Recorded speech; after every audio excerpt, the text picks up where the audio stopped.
All right, next up is John Sanders. You guys know John Sanders from his books, Fishing Western New York, and I know his latest endeavor, a lot of effort and man hours and research went into it, but I'll let John tell you all about it. Hello all. It's like giving a presentation to a bunch of friends, and many of you are. Can you hear me, or is this on or off? Okay. Bill, you could put that on the floor. Yeah, that's how I do that. Yeah, I'm going to get a laptop for doing this kind of work. I don't care for laptops, so. Finger problem. Short and stumpy. How many of you aren't aware of the books that I wrote? Have never seen Sanders Fishing Guides? Oh, that's good. They were a lot of fun. There was a problem though. I'm going to go back to my very first, while he's doing this, I'm going to talk about my very first presentation to Trout Unlimited back in 1985. I had published my first book in March, and books had been selling very, very well for 6 months. I got an opportunity to do a presentation in front of Trout Unlimited, and I was absolutely petrified, terrified. And I had reason to be, because I knew deep down that I didn't know what the hell I was talking about. And my information came from secondhand sources, talking to people at DEC. DEC, great people, but they can't give you everything. Buying photographs, and I just didn't feel comfortable with the level of familiarity that I had with what I was writing about. Hell, probably over half the streams that I wrote about, I'd never even been to.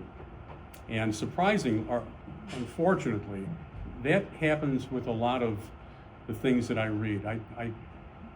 I do a very intense literature research on this subject, and I'd be willing to bet that a lot of the things are constructed similarly.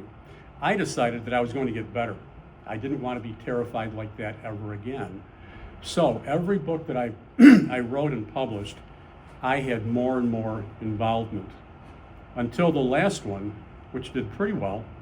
And then came the website. I decided around 2008 I wasn't going to publish books anymore because the internet was changing everything and bookstores were disappearing. Instead of being in 450 bookstores, I was probably in about 30. And that had a big impact. So I made up my mind I was going to become familiar with everything I wrote about, as familiar as I could possibly be over a span of about 15 years. So I went out and I drove the equivalent of driving from Buffalo to Los Angeles and back 13 times, never leaving Western New York. That's how much I dug into. I would go back to places over and over. I would look for new places, try to get seasonal photographs, talk to a lot of people, lots of people. And I went out and I captured the waypoints for over 700 access sites here in Western New York. You wouldn't think there are that many, but there are. This is just for 122 streams, over 700 access points. A lot of these access points people are completely unfamiliar with.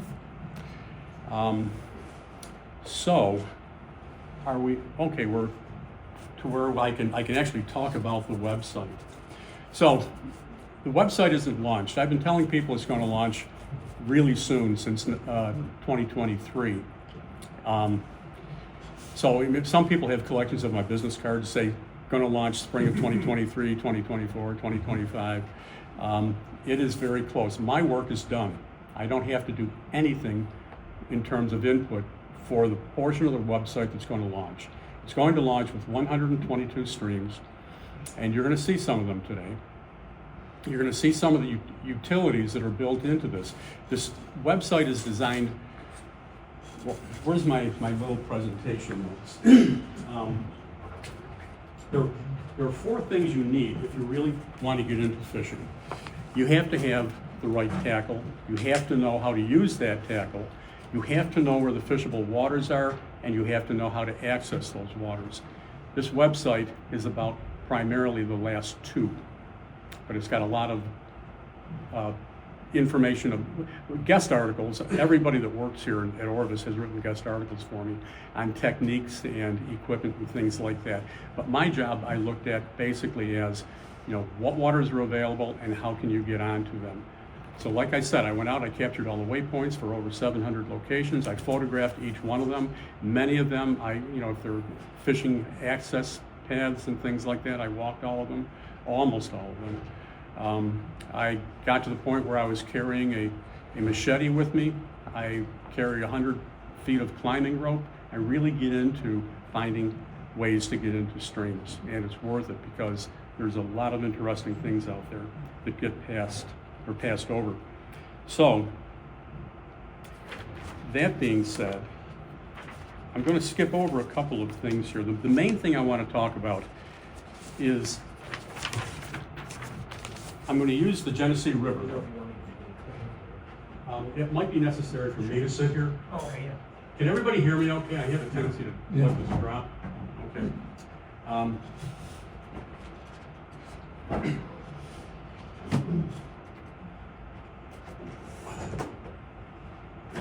like I'm in second grade. Okay. I'm going to use the Genesee River. Now this is the admin section. This is where I work, but it's going to be easier for me to go through things here because I spend 99.9% of my time on this. But when I go to a particular location like the Genesee River, which I'm going to use as an example, it's going to look exactly the same to you. And the Genesee River is so long I had to break it up into 4 or 5 parts. So we're going to look at the state line, from the state line to Belmont Dam. And I'll go through each of the components for you. A lot of text. There's a lot of information that's interesting. Most of it's fairly relevant. But sometimes, even if it's not relevant, if it's interesting, I would include it. So you have lots and lots of text. Now, this is one reason I chose the Genesee River. Every stream has one of two things, either a tributary or something that it feeds into. And I identify all of these things because I want you to be able to see how all of these streams hang together. Everything is connected. You can get from the most upstream tributary of the Genesee River. I think that is probably Crider Creek. You can follow the system all the way down to Lake Ontario. So every stream that feeds into the Jenny in this section has a link, so you can see, what that particular stream looks like, and it always has a backlink to where you came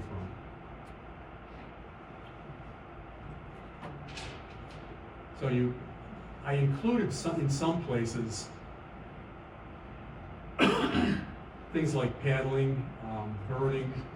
One of the reasons I don't fish much anymore, and I used to fish a lot, I don't fish much anymore unless I'm in Florida. I found myself standing in the water looking at birds, looking at plants, looking at insects, and wondering why a piece of water was the way it was. And just like, I'm 70, so I think some of you can probably relate to this. Sometimes your fishing kind of devolves into a single thing. With some people, it's just tying flies. You don't go out and hike the streams anymore. You may not have the mobility for it or whatever, and you're still in touch with your passion by tying flies. My passion became understanding the entire ecology of the stream systems.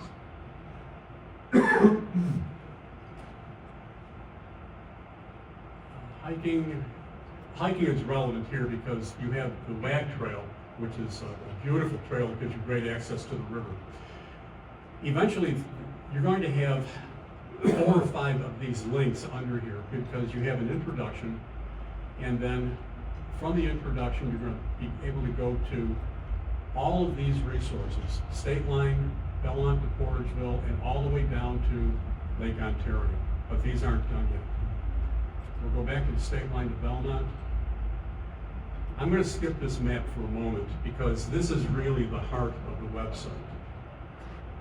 every stream, I've gone to every stream, and most streams have maybe 4 or 5 photos. Some streams have as many as 30. So when you go to that stream, you're going to have pretty good working familiarity with what to expect in terms of conditions and what that stream looks like. You can explode the streams, bring them back. This is a carousel. I'm sure many of you know what these photos are for, why they're here, where these places are. This is a great photo. This guy, I watched him fishing for about, I don't know, half an hour. This is down in the Genesee River Wildlife Management Area. Not too far from, I think it's just off of Stone Dam Road. He had this dog with him. The dog never bothered him or the water while he was there. And neither did the other 3 dogs he was fishing with. These were the best trained dogs I'd ever seen. They were they were probably standing right about here. But when he had his rod in his hand, these dogs refused to go near the water. This is a section of the Genesee that you're going to see if you walk the WAG Trail, which is beautiful. It goes from, I think it starts at Stone Dam Road and runs all the way up to Whedon Road in Wellsville. It's just beautiful. Great resource, a great way to access some remote parts of the Genesee River.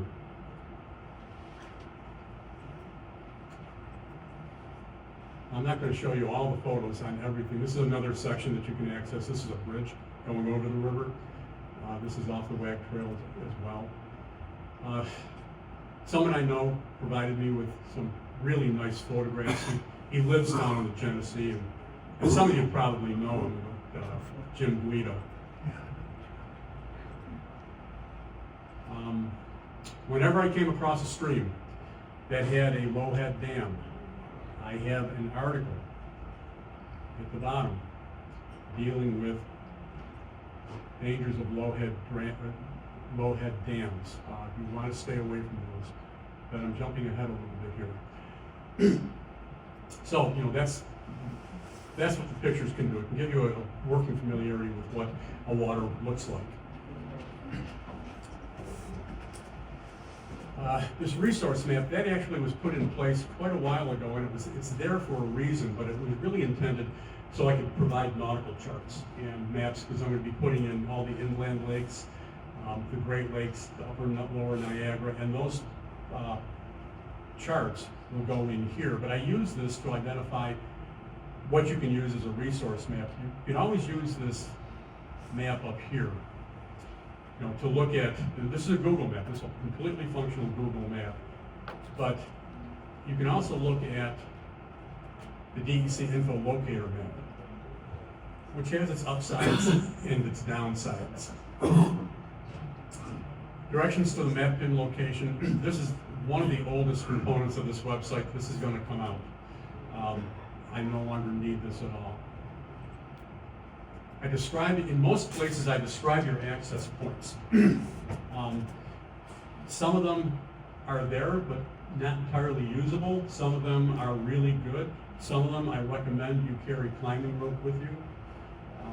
There are a couple places on Wiscoy where I strongly recommend you bring 100 feet of climbing rope, especially when you get north of Camp Sam Wood.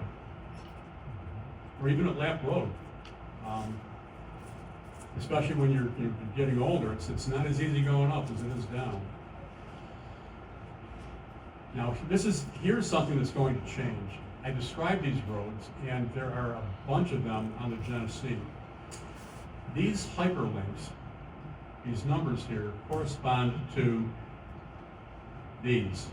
And this is where I describe what kind of an access site it is. On the Genesee, sometimes it's the DEC property, sometimes it's Genesee River Wilds, sometimes it's WAG Trail.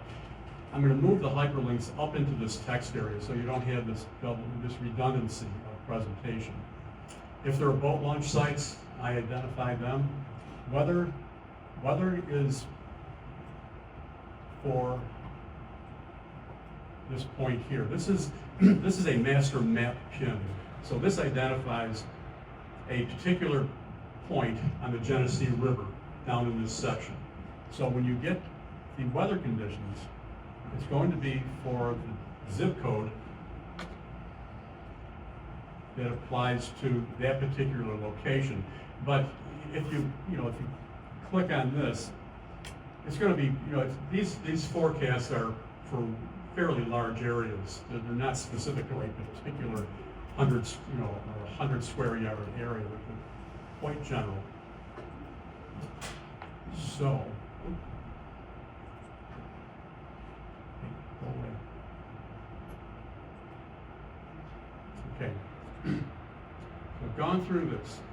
Now, this is where it gets a little more interesting. The DEC has a very odd, a difficult to interpret way of managing trout streams. They leave some things very open-ended. They're very, very specific on some things. But when you get away from your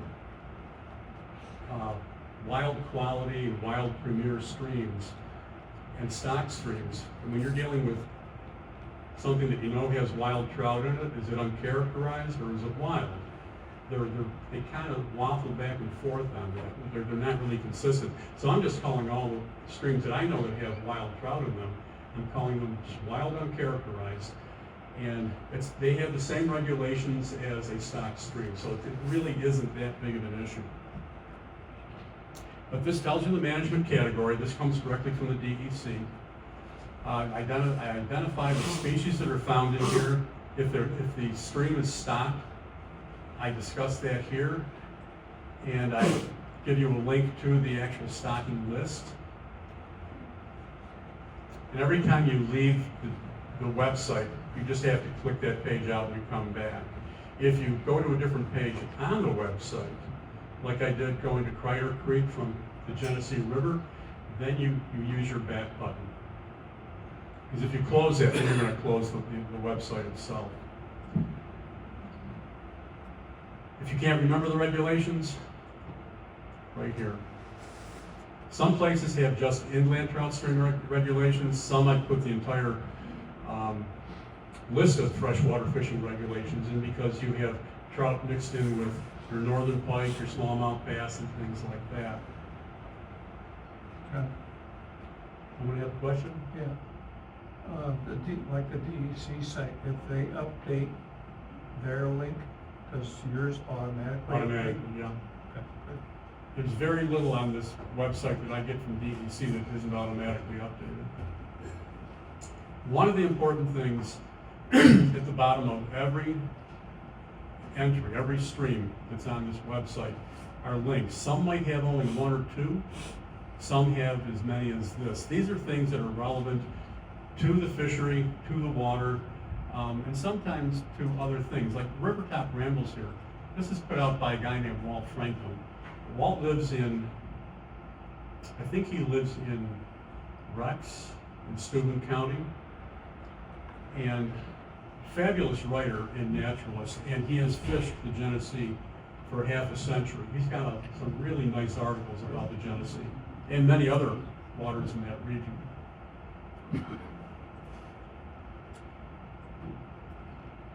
I'm one person, and it's difficult for me sometimes to stay on top of everything that's going on in terms of fisheries.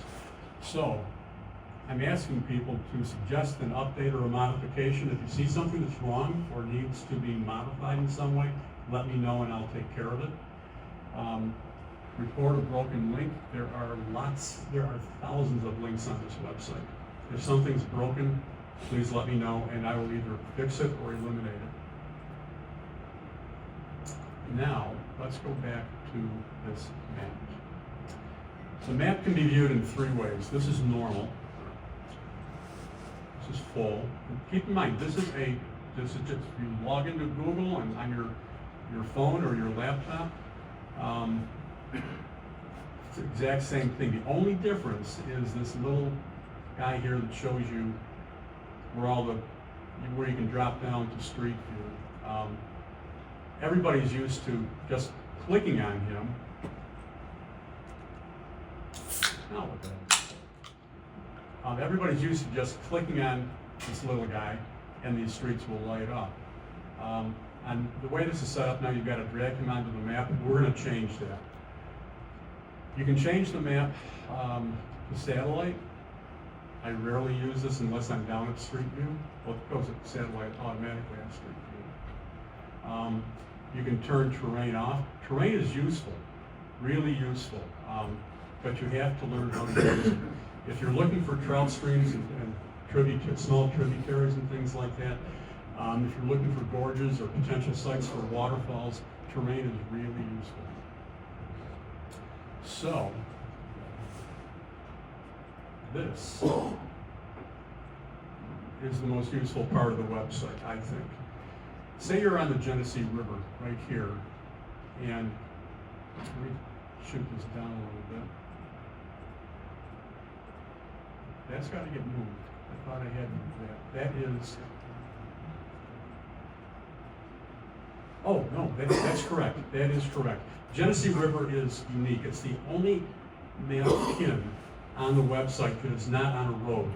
I put this pin here because this spot right here is where the Genesee River flows from the upper basin to the lower basin. These are two extremely different hydrologic areas. So I wanted to identify where these different areas were. And besides, this is the introduction here. You're not going to be fishing the introduction. So you want to, let's not use that. Let's go back to state line development.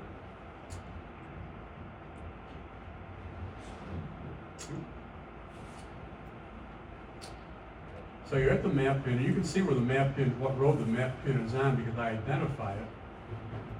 Well, it's kind of hard to find it in here, but this, one of these is identified as being the map pin.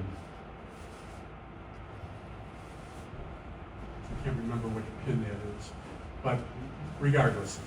So you go to here, and if you want to, you're not having a good day. It just, the river's not fishing well, the hatches aren't happening, or you're just having bad luck.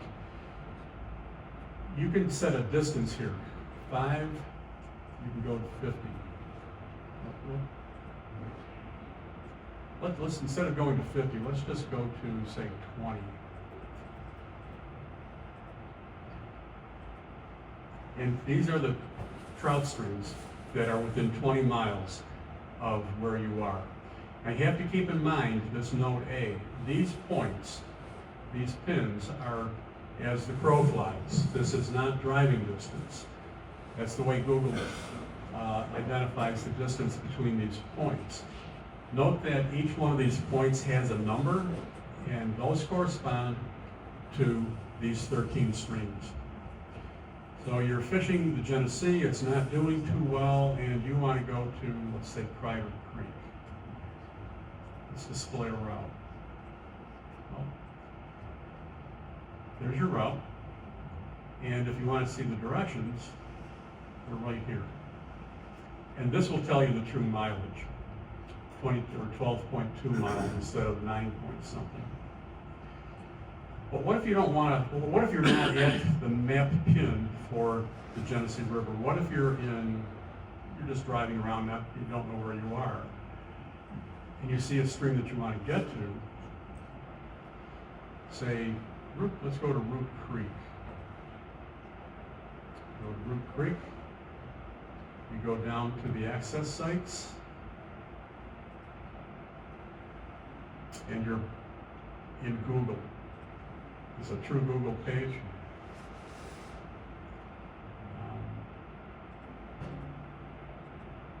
Oh, I skipped something here. Back up.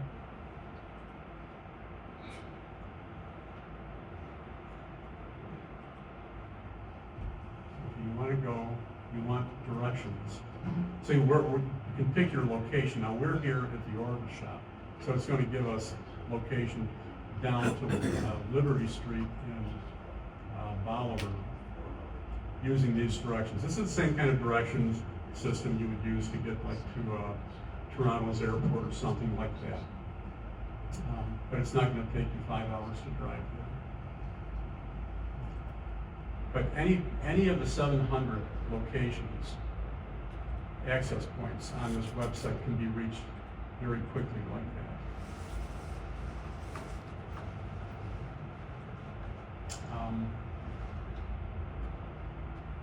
Let's see here. What else have I got? Does anybody have any questions here? This is Chris. John, you put a lot of work into this. Is this free to access or is this a paid? This is a subscription site. This has cost me as much as a house. Yes. So I thought about making it free.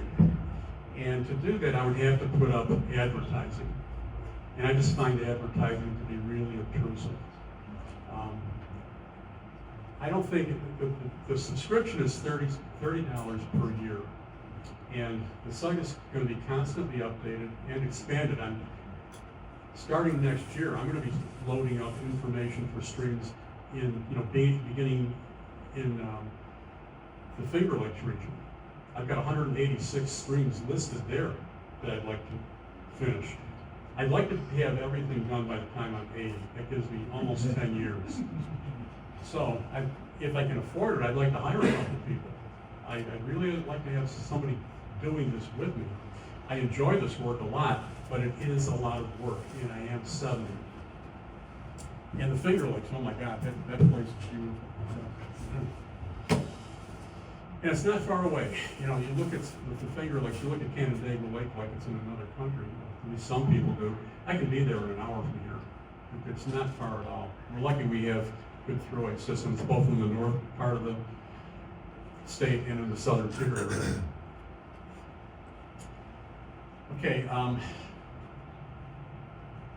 let's see, let's go to home.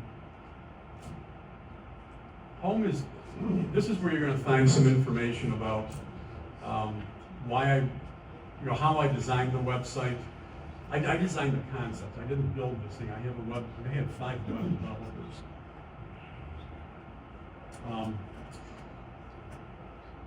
Some ancillary information, a lot of links about interesting organizations and websites that I go to often.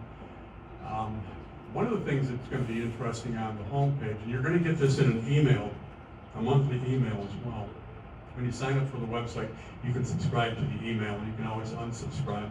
But you'll find out, you'll find out what I've added that month. And I expect to be putting in maybe 5 to 10 new locations per month. I don't think that's going to be terribly difficult, especially with the streams that I'm working on now. The steelhead streams and the warm water streams are actually a lot easier than these trout streams. These trout streams, aside from being a big learning curve, they have a little more, I wanted to get a little deeper into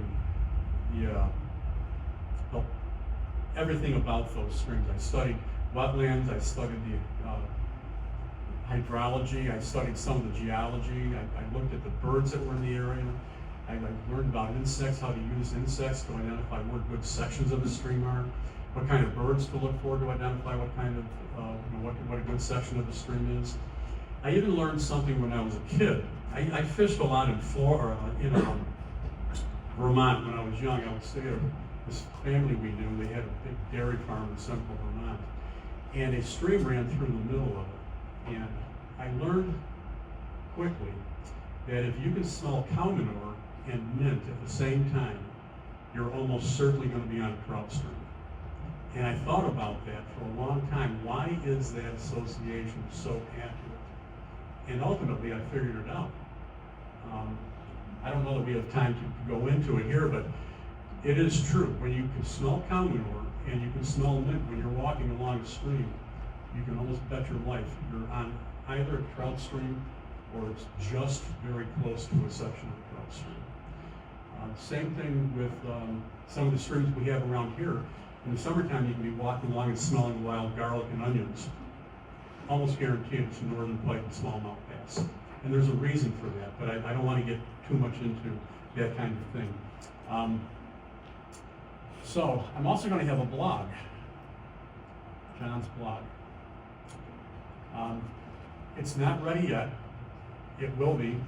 This is an old write-up for the blog. Because I do a lot of traveling, and I go out and I work on trout population surveys and temperature studies, and I see a lot of things. I'd like to have a weekly blog about the things that I'm experiencing. It's my way of kind of sharing this incredible place that we live in, and it is truly incredible. As I'm going to show you shortly. The homepage, as you're seeing here, has photo carousel of some of the really great places that I've been to. These are similar to what I'm going to show you in a PowerPoint presentation. You probably recognize a lot of these places, Bird Island Pier. This is Long Pond up in the Grease Ponds. I'm going to talk about that in a little bit. Just curiosity, how many people have been to the Grease Ponds? The Grease Ponds out near the west of Rochester? One person? Oh, and Pam, two? Is that it? Oh my God.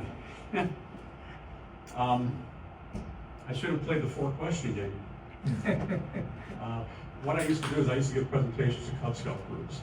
I'd have an auditorium with maybe 250 people and say, everybody raise your right hand. You have to put your hand down, or if you have to answer no to a question, put your hand down. And I would ask them, have you ever been in the Lower Niagara? Half the hands are down right there. Not looking over from the top, but actually go down there. And this is in Tonawanda, West Seneca, or whatever. Half the hands are down. Then I would say, have you ever been in the Iroquois National Wildlife Refuge? I've had all the hands down at that point, which surprised me. That's unfortunate. Sometimes it would go to, have you ever been to the Candaway Creek Wildlife Management Area? Every time, all the hands are down, except once. This old woman didn't put her hand down, and I thought, I gotta get her. So I thought, have you ever been to the Watts Flats Wildlife Management Area? And her hand didn't go down. And I said, I don't believe it. Where did you park? And she told me the main parking area. The only person that ever had her hand up after 4 questions. But that tells me how much people that live around here don't know about some of the things that are around here. These are amazing places. Okay, these are simple. When you go to the website, you're going to intuitively know what to do with these. If you have feedback, you want to tell me something, you want to bitch about something, tell me how great it is or whatever, you can do it with feedback. I will respond to all of them. So, what I'd like to do now is Bill here. Let's take a look at that. Yeah, let's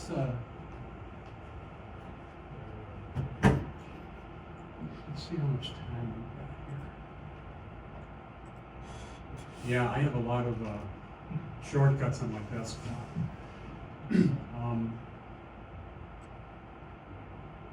Kingston.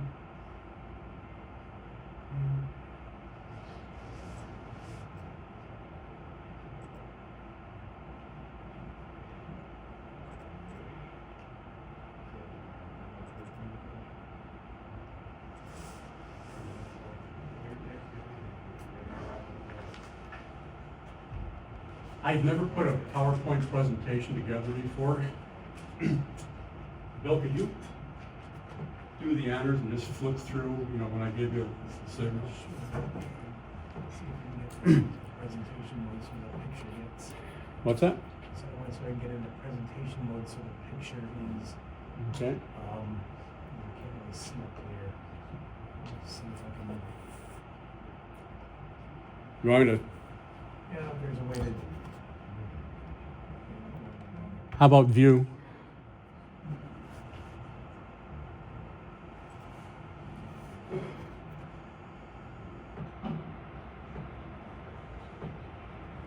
What is it you're looking to do? I want to put it in presentation mode. Oh, that's present. Oh, no, down here maybe.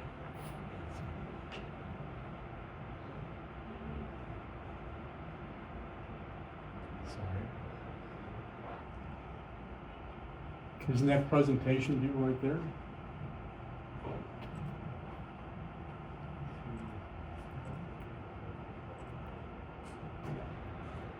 That's it. Let me see what happens if I. Is that what you want? Like we'll just go through Yeah. it this way? Okay. That'll work perfectly. Okay, that way it's a little bit bigger. Yeah.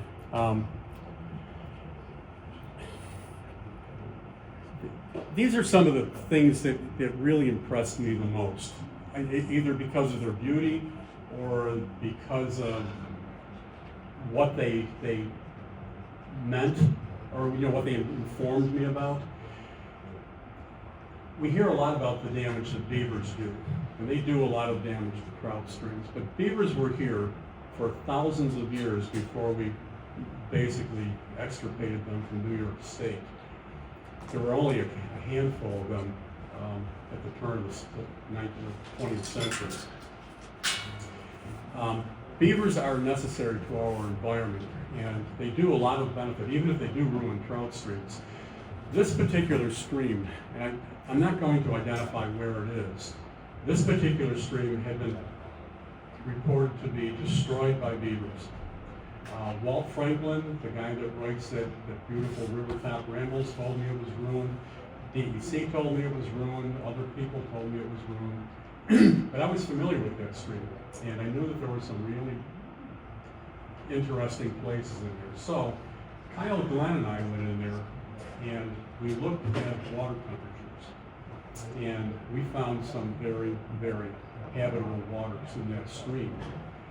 Kyle had a fishing pole with him, I didn't. And I don't know if it was from this pool or not, but the next slide came out of this stream supposedly ruined by the beavers. And there were a lot of them, not that size, that was the biggest brook trout caught.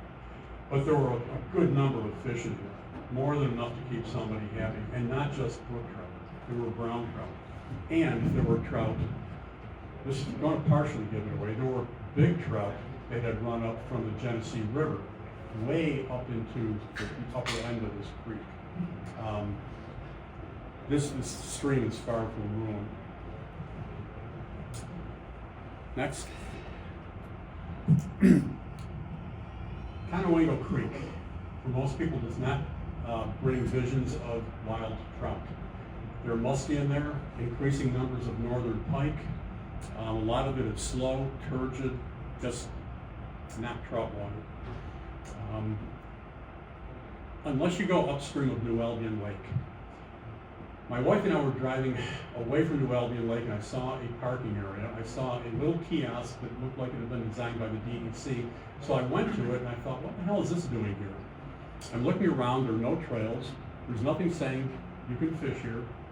There's a warning about not putting a boat in here, but who's going to put a boat in here?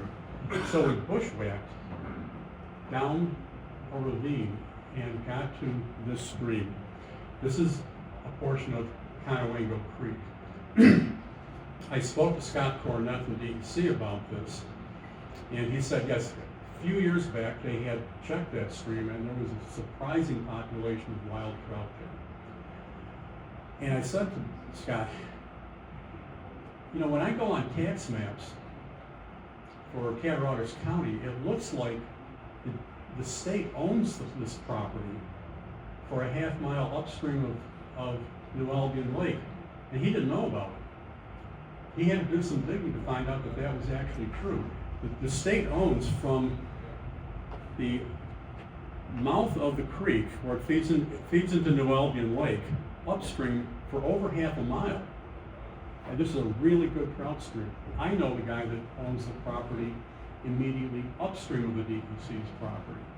If you ask him nicely, he will offer you, he will give you permission to fish on his property. He said that there's a portion of the stream that has some pretty good brook trout fishing. This is mostly wild ground trout. And Scott hypothesized that in the summertime, because the stream had such cold temperatures, even in the summer, that brown trout from New Albion Lake likely move up into the stream for shelter, thermal shelter. I can't verify that, I haven't fished it, but I do know that there's a lot of public access to this particular stream that not very many people realize. The reason there was a parking area, there was an accident.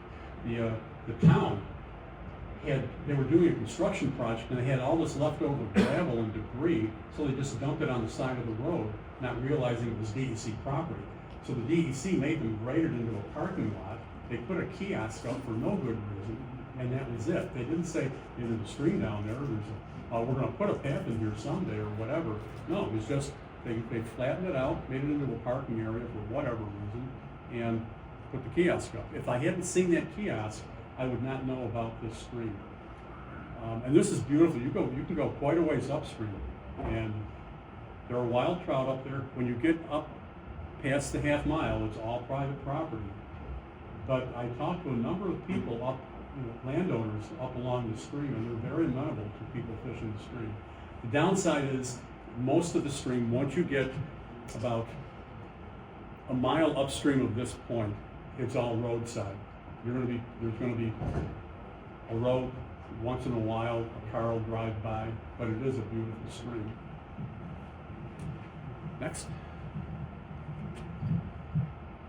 This is, to me, the definition of primordial.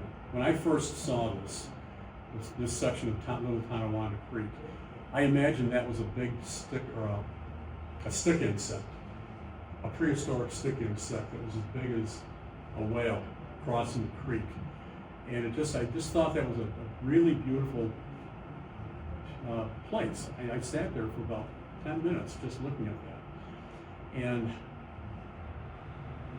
that was in the middle of summer, and I was wondering if there was any fish in there. Little Tonawanda Creek doesn't get a lot of attention. It's a very, very difficult, this is a very difficult piece of water to get into, as Kyle and I found out. Kyle and I went back there. I'm not going to say exactly where this particular section is, but it was 90 degrees.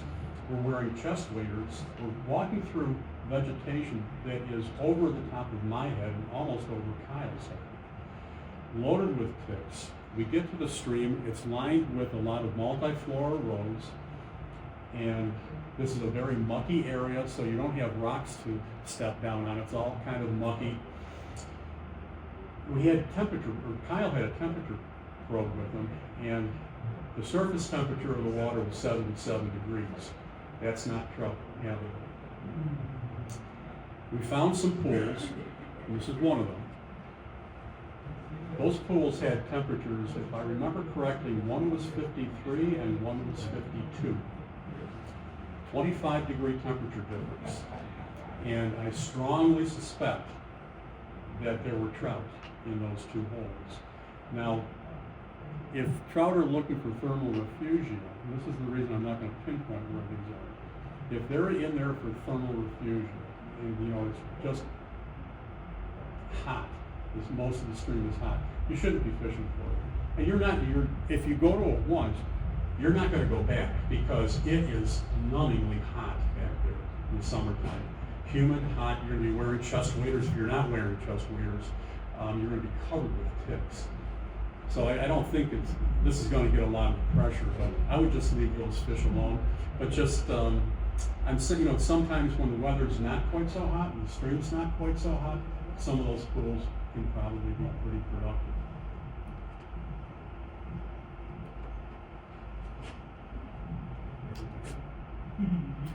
How many people have been to Bonds Lake Park? 5, 6? Okay, 7. Bonds Lake Park is a really nice park. It's an old mine setup. There are 5 mine pits. Some of them are quite large. You have Bonds Lake, Myers Lake East, Myers Lake West, and another one, but it's not fishable. I can't think of the name of it. But Bond Lake, Myers Lake East, and Myers Lake West all have good fishing for northern pike and largemouth bass. Bond Lake is difficult to fish because it's very weedy, but if you know how to fish it, I've got YouTube videos of people who know how to fish that kind of water. They do pretty well. It's a very, it's just outside of Lewiston, and it's a really nice place. It's great for birding. Beautiful trails. They've put a lot of money into this park in recent years. They've got trails that go all over that property. Very, very productive, like I said, for birding. Lots of green herons. I've never seen more green herons in one spot than on, this is Myers Lake East. The smallest of the lakes is just a huge population of frogs. So you have a huge population of green herons. That snapping turtle, this snapping turtle was on the side of Ellicott Creek looking for a place to lay eggs. This turtle was over 4 feet long. That is a huge snapping turtle. I'm not guessing at the length either. I found her 2 years later dead. And so I'm standing next to her and I'm thinking I might have been off by a few inches too little because this turtle was huge. Not only do we have snapping turtles, you also have next a very rare turtle. How many people have ever seen a spiny softshell turtle? Yes. What, 4 of you, 5 of you? Maybe been down in Chattacone River, in Jamestown, maybe Cattaraugus Creek, near the mouth. Other than that, you have to go to Albany County. DEC does not record spiny softshell turtles being in Ellicott Creek. The reason I'm including Ellicott Creek is because the stretch of the creek from Glens Falls in Williamsville all the way down to Ellicott Creek Park really should be a wildlife management area. You have nearly as many bird species identified along that part of the creek as you have in the Iroquois National Wildlife Refuge. You have excellent fishing. You have steelhead running up there. You have, they run up as far as the falls. You have steelhead running up there, brown trout that stop with rainbow trout. There's northern pike. I've heard 2 reports of muskies in the creek. Kyle, wasn't it you that told me you saw one? And a guy from the Muskie Association told me that he caught one there. And yours was up in the park area. Actually, the more recent one was in my backyard. Really? Yeah. Okay, so that's So there's 2. even more. Yeah. I had never heard of muskies in Ellicott Creek until this year. Maybe they've always been there, but you have the Ellicott Creek path or bike path and the UB bike path that runs along a long section of the creek. So you have a great place to hike, a great place to ride bikes, great place to fish, and bird. It's just a fabulous place, and it's healthy enough to support at least 4 species of turtles. You've got your snapping turtles, spiny softshells, red-eared sliders, and painted turtles, and possibly other species. I just don't recognize them. So it is for a stream that for a long time had a really kind of crappy reputation, it is a surprisingly productive place. Okay, Birch Ponds, or Birch Run Wildlife Management Area. I wouldn't even ask you if you've been there. Have you ever heard of it? It's a wildlife management area. It's not terribly big. It's on the east side of Allegheny State Park. If you like osprey, lots of ospreys nest there. There's some good fishing. They stock the ponds that are there. They used to stock them with brook trout, but now they're stocking them, if I remember correctly, with rainbow trout. I just wanted to throw that out there because it's a wildlife management area that doesn't seem to get a lot of notice. Wildlife management areas, and as well as some of our state forests, are fabulous resources. There's so much that you can do on them. I've been going to the Canada Creek Wildlife Management Area for at least 40 years, and I still haven't seen all of them. There are ponds up there that have fish in them. You have a stream, Canada Creek, obviously, that's fishable. It's stocked, both with brown trout and privately with brook trout. Great for hiking, great for birding. Just a wonderful place. When my dog died, I was going to bury her there, but it was just too late at night, and I didn't feel like driving that far at night. Next. Okay. I know that not many of you have been to the Braddock Bay Wildlife Management Area. Everything that swims in Lake Ontario swims in these ponds. You have these ponds here. Well, this isn't a pond. Braddock Bay, Cranberry Pond, Long Pond, and Buck Pond. If you put them together, their water surface area is 40% larger than Silver Lake in Wyoming County. That's a pretty good chunk of water. excellent resources for paddling, birding, fishing, hiking, biking, some really good restaurants around those places. But one of the reasons I wanted to point it out is this area right up in here.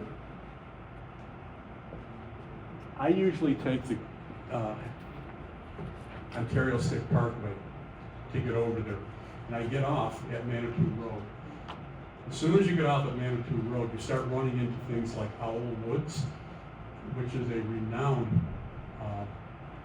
woods for spotting owls. Really, really good. You have to be really quiet and not mind the mosquitoes. Then you have the Braddock Bay Bird Observatory. If you can skip to the next one.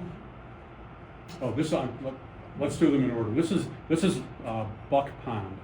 This is only a part of it. I was standing on the shore. This goes way back.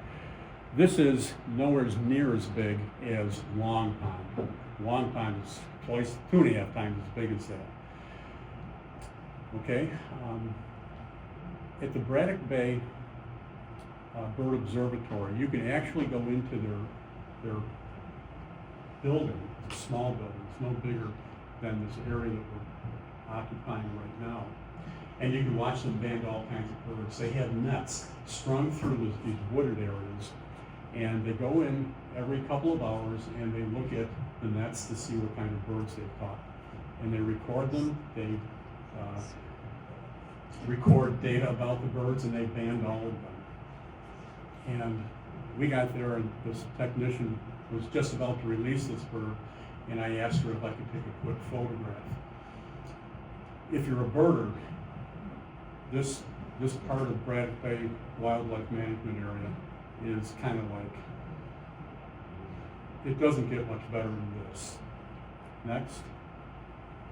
Oh, I want to, let me get my I actually had a script for this. One of the things that they have there, Braddock Bay, okay, you've got, let's see, the Braddock Bay Bird Observatory, which we just saw, the Braddock Bay Raptor Research Center, and Owl Woods. This place, that Braddock Bay, has more bird species, they've cited more bird species than in Iroquois National Wildlife Refuge, and almost as many as in Montezuma Wildlife Refuge out in the Finger Lakes. Next. Oh, let's go back one. Like I said, one of the things that got me out of standing in the stream fishing for trout was I'm looking for birds, I'm looking for plants and things like that.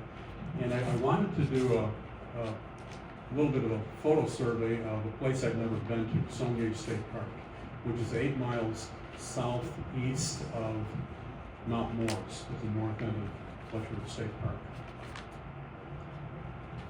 I pull in, I'm walking around, taking a lot of photographs, I'm covering a lot of land, and not too impressed. Now you're thinking, maybe I'm just going to go home.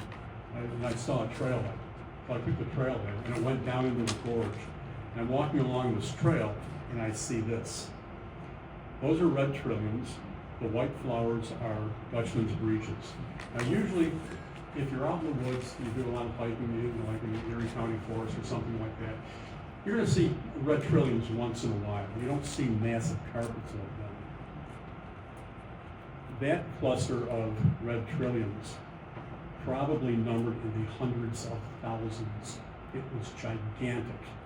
It went on for hundreds of yards, up the hillside for probably 60 feet. Just an incredible presence of its flowers, and it was almost exclusively red trilliums and Dutchman's breeches. Dutchman's breeches are in a family called Dicentra, and there's a place in Allegheny State Park where you have something similar but not nearly as big, and all those red trilliums are associated with another Dicentra, squirrel form. Why one is associated with one and the other is associated with the other one, I don't know, but I'm going to find out. That kind of thing to me is very interesting. So when you're walking along and you've seen all the red trilliums you could possibly want to see in a lifetime, next, you keep walking along the trail because you're in a gorge, and you come to this, which is a beautiful low waterfall that's only about, I don't know, maybe 5 feet high. That's Keshico Creek. Used to be trout in Keshico. Up in the very headwaters, there probably still are, but that's all on private property. But this is just a beautiful place to sit. A lot of people will sit here and eat lunch and, just soak in the beauty of this amazingly beautiful gorge in Yosemite State Forest.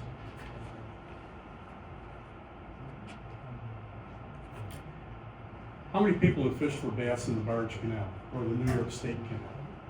Yeah, a few people. The fishing in there could be pretty good. In fact, it's so good that the Bassmasters has a chapter dedicated to the canal.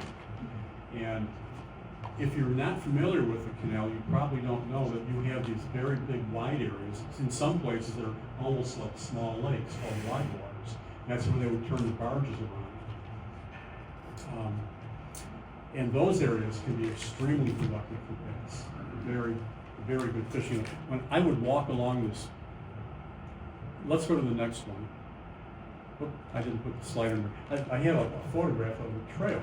Guys riding a bicycle, and you can see the canal to my right. And there were bass all over that water. I'm looking at him. I turned around, I'm looking at the water, and there's like 4 bass just swimming around. And the entire canal is like that. This is Rattlesnake Hill Wildlife Management Area. This is big. This is 5,100 acres. Very remote, very undeveloped. You have trails in there. You have a couple of ponds that are stocked with trout. Definitely bear country. There are limited numbers, maybe still, of timber rattlers in there. But as the climate gets warmer, maybe you're going to see more of them in there. I can't remember if it's timber rattlers or Mississauga. One of the two. But they named it Rattlesnake Hill for a reason.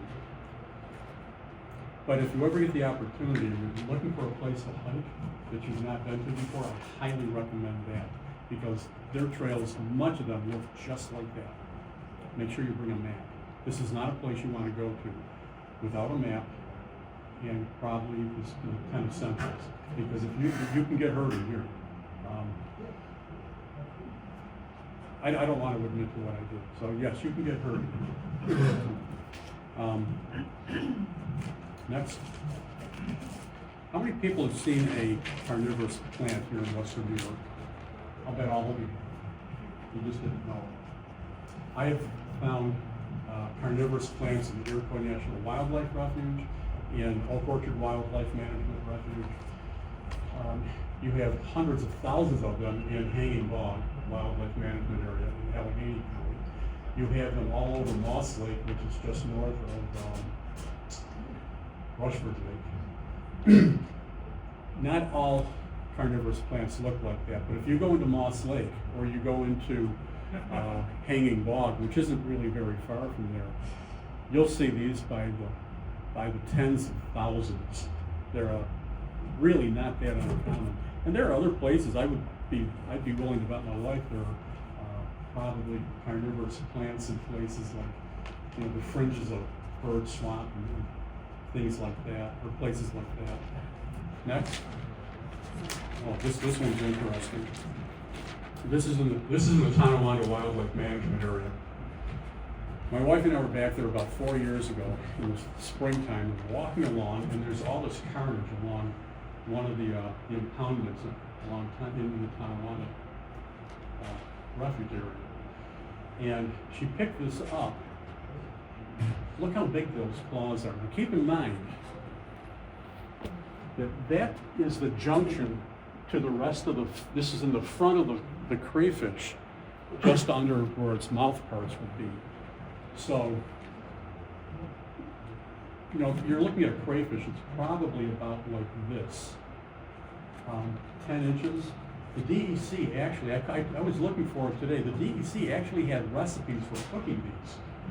just like a crawfish boil down in Louisiana, which is where these things came from. I could see, for some reason, I thought the DEC said that they were rusty crayfish, but rusty crayfish, I looked it up, they only get to be like 4 inches. This might be a Kyle? Red swamp crayfish. Huh? They're called red swamp. Red swamp? Yeah. Okay. They're red parts I'll bet they're good.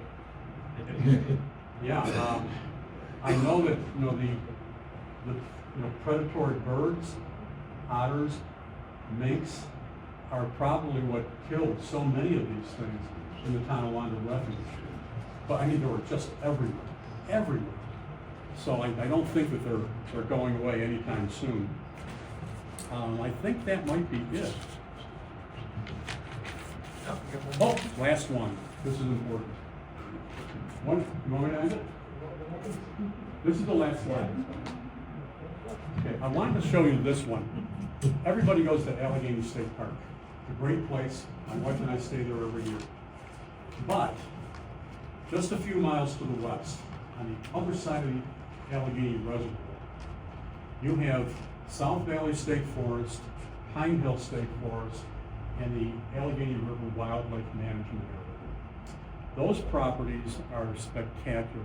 You have a lot of small streams like this. This is Sawmill Run. Now, most of the streams in those 3 properties are not listed as having trout.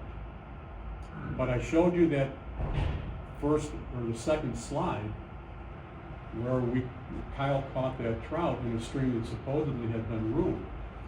I'm thinking a lot of the data that the DEC might be relying on might be a little bit old. It probably goes back to the Eastern Brook Trout joint venture back from 2010 to 2013.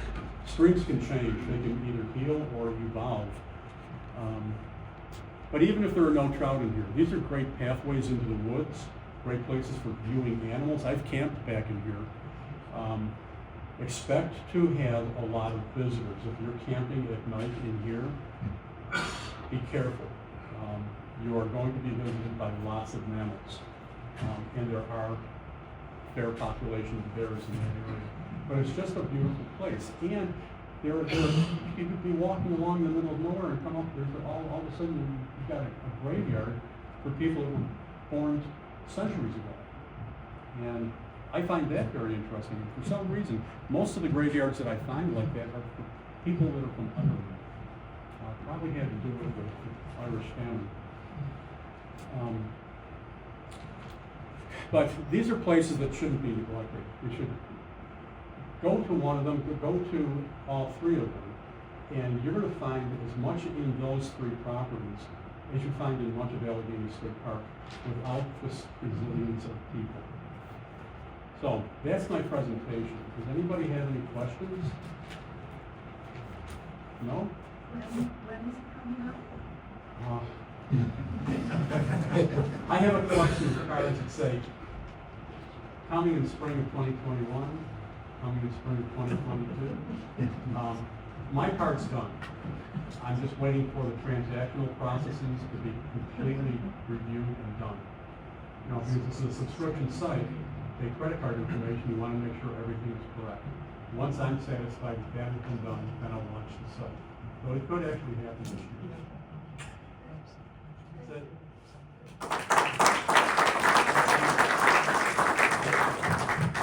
Thanks, John. What a great presentation, and I know it's really been a labor of love for you. Oh, yeah. I can't wait to see it.